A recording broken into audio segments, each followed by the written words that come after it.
Can I just say one thing firstly? I love the name Eat Sleep Boxing Repeat. Welcome back to ESBR Boxing's YouTube channel. Delighted as always to be joined by Owen and of course special guest Punch Out Boxing's Ra Hokum. This is the big fight breakdown for the big trilogy taking place on the 11th of July in Madison Square Garden, New York. It's the trilogy. Katie Taylor, Amanda Serrano, undisputed super lightweight championships of the world. Gents, we're back again. It's the trilogy it's the trilogy people want to see. We've had two fantastic fights, and we're going to see if Katie Taylor can do it for a third time. Owen, I'll kick things off with you. Both fighters kind of a bit long in the tooth here. Had a lot of fights between them, but do you think this will be Katie Taylor's last hurrah? She's nearly 39 now, maybe perhaps past her best. She's had a couple of fights where she's won them, but she perhaps could have not won them. Do you think this is the final time we'll see her?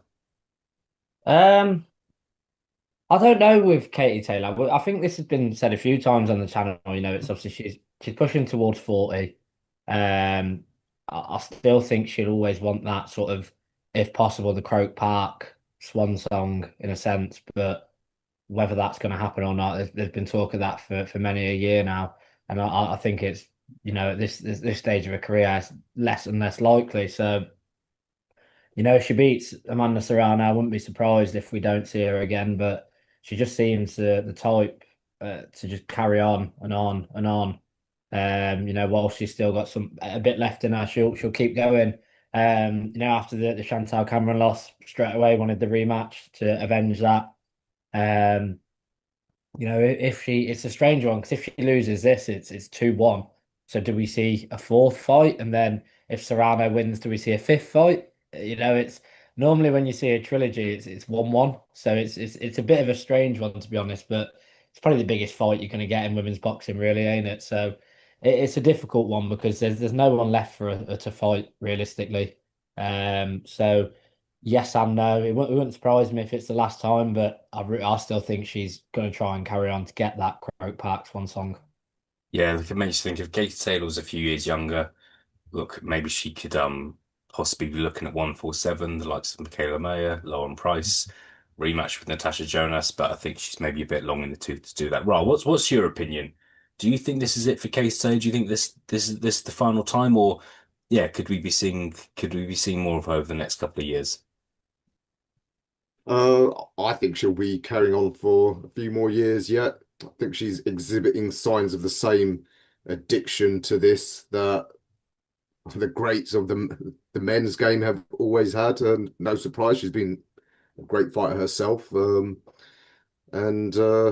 we've seen other older fighters, say Nina Hughes recently. She was able to walk away from the sport when it was obvious she's no longer able to operate at a certain level.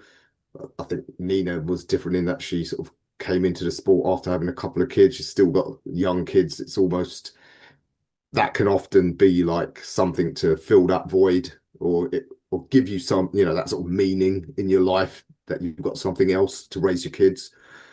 Katie doesn't have that. In fact, didn't she famously say when she signed with Matchroom, the only thing she's interested in life is God and boxing. So unless she gets some sort of epiphany from up above that she should retire, nah, I think irrespective of how this fight turns out, I think she's going to be around for a while yet. And of course, she's such a big name that there'll always be fights there for her.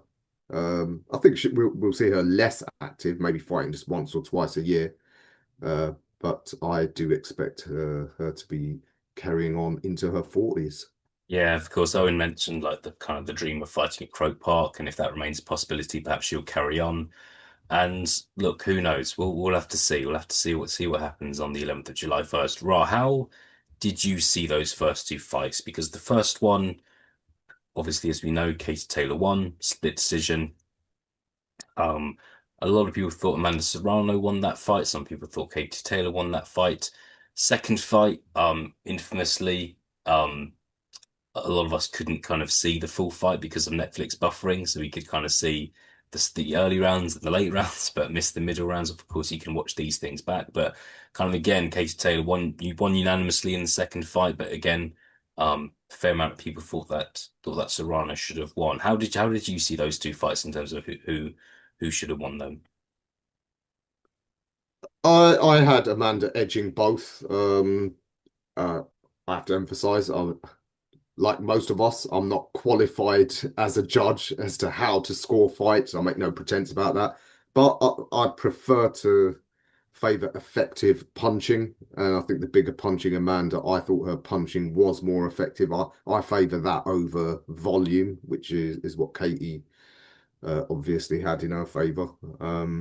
So yeah, I had her Amanda edging both just about. Was surprised Katie was able to get the decision the second time as the away fighter. Um, Mhm. but yeah, that's how I saw it. Yeah, yeah, no, definitely. I think it was a bit of a shock when she kind of got a hand raised in that second fight. It was a close fight, but it was as you said, look, with her being the away fighter, with there being the controversy from the first fight, I think a lot of people were expecting Serrano's hand to get raised, but it didn't. Katie Taylor went 2-0 against Serrano. Owen, what about you? Do you agree with Ra? Did you have it 1-1, Katie Taylor winning both? I know it's a tough question because both were close fights, but how did you have both? I think for myself, me, I had it 1-1. I think I edged Serrano on the first fight, and then I think Taylor probably just about done enough in some of the exchanges for to get the second. But saying that, strangely, I was more surprised that she won the second, even though I thought that she did edge it because of the first fight, the away fight. You in those situations, you just expect Serrano's hand to get raised. Um, I think the biggest problem with those type of fights is exactly like Ra said. One judge sees it as, the bigger power punching, the more talent punches, but another judge will see it as Katie Taylor, if she's landing 4, 5, 6 to Serrano's 2 or 3 in an exchange, that they prefer that. So I think for me, 1-1 probably would have been fair. Um, it might be a little bit of a cop out in terms of evening it out in a sense, but I think they were both very close fights. But yeah, probably 1-1 for me. And even though it's technically 2-0, like you say, it's not.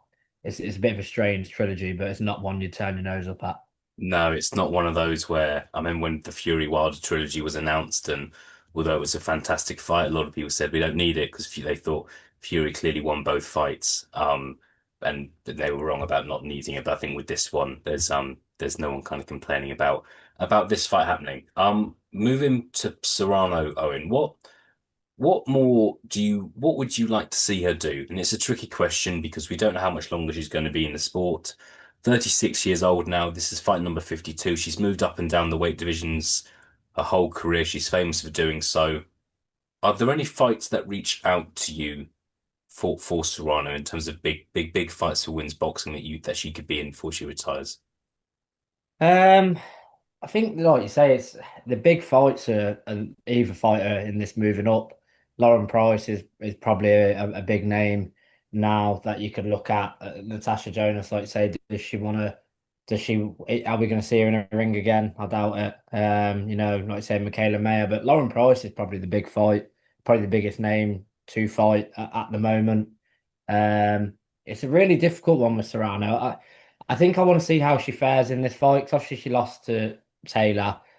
Some see it unfairly. Obviously, I know she um, knocked out her opponent before that, but when she fought, it was like Erica Cruz, Daniela Ramos, and there was a couple. I think it might have been Sarah Mahfood and one more. I don't want to say she was underwhelming, but she didn't exactly set the world alight with her performances in those fights before the Taylor rematch. So, does she need at this stage of her career, does she need a big name like a Taylor to be able to turn it on? Is it a case of if they're lower, young, sort of lesser names in the sport, she can't get up for it as much now? So I think for me, if she loses again, especially and she has to carry on, it's got to be big names only. I don't want to be seeing a fight in sort of the lower end of the top 15. Yeah, I'd agree with that. I think when it's this stage of her career, you'd hope it would be big fights only. Raw. What about you? I've got some names that I'm going to throw at you, but I'm going to let you go first. What names do you think we could see Serrano in with? I think the best course of action for her would be to move back down to lightweight. That division is looking really hot with a whole crop of youngsters, can you call them? Yeah, some of them are youngsters, but or emerging stars. I would not recommend she goes up to welterweight at all. Me and you, we've been to these events and we've met some of these ladies in person, and she'd be hugely outsized by the welterweights. Ladies like Maya, Ryan, and of course Price. Um, but at lightweight, I mean, even that will be perilous, even though the size differential is a bit more favourable for her. Because there's some formidable ladies coming up in that division.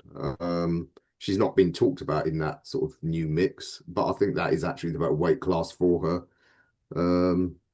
Yeah, if she's going to carry on, I think that's where the big fights are. 140 is an odd division. It's one of them dead divisions, apart from them two and Chantel Cameron.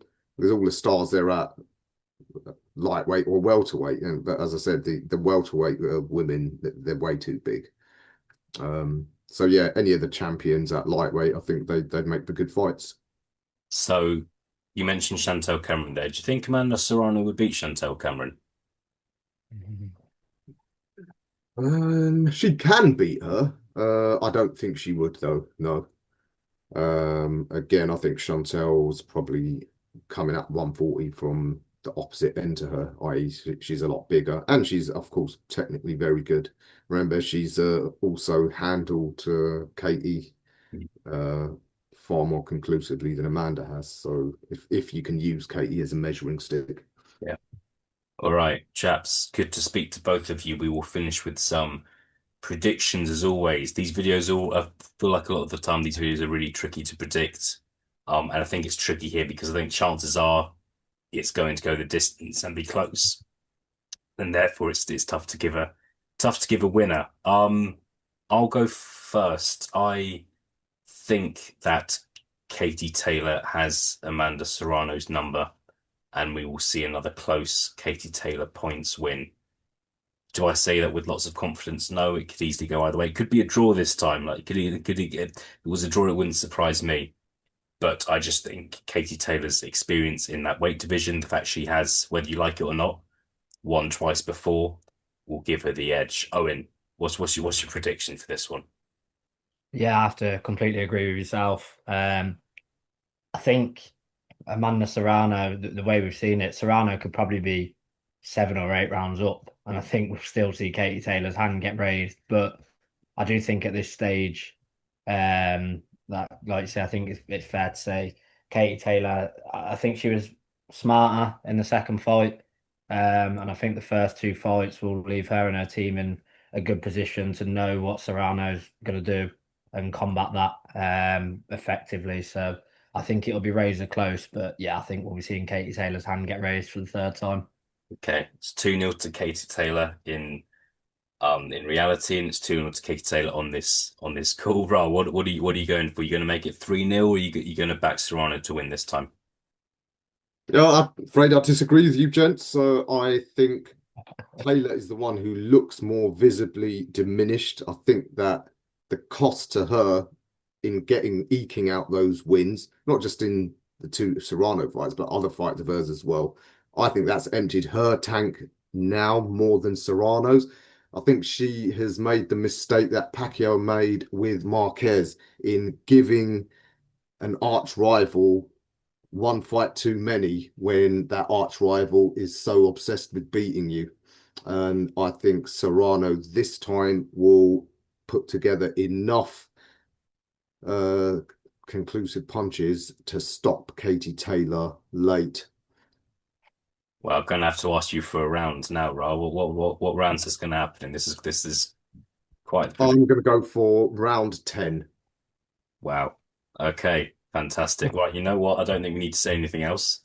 Owen, thank you both for your time. Really looking forward to this one, and we will see what happens. Thank you both very much for your time. Cheers, mate. Always a pleasure.